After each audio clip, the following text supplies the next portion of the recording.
Wewe ni mwanaume na umekuwa ukisumbuka zaidi kuhusu tatizo la upungufu wa nguvu za kiume na umehangaika sehemu mbalimbali bila kupata matokeo. Acha nikwambie kuwa suluhisho leo tunalo.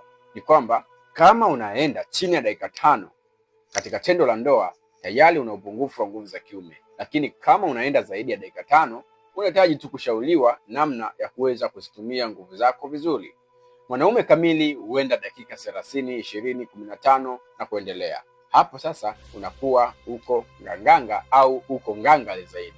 Lakini kama unashindwa kurudia tendo la ndoa, uume unasimama kwa ulegevu, pengine unachoka haraka sana, pata uchovu mkali sana au mwingi baada ya kumaliza tendo la ndoa, kukosa hamu ya kushiriki tendo la ndoa, ni hali ambayo inawasumbua wanandoa au wanaume wengi kwa sasa hivi.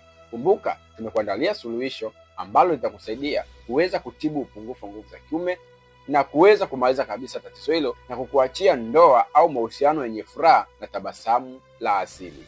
Jina langu naitwa Dr. Emmanuel. Hakikisha unachukua namba kwenye video hii, kisha nipigie, nami nitakusaidia kupata tiba ambayo itaenda kukusaidia kupona kabisa upungufu wa nguvu za kiume. Asante na kwaheri.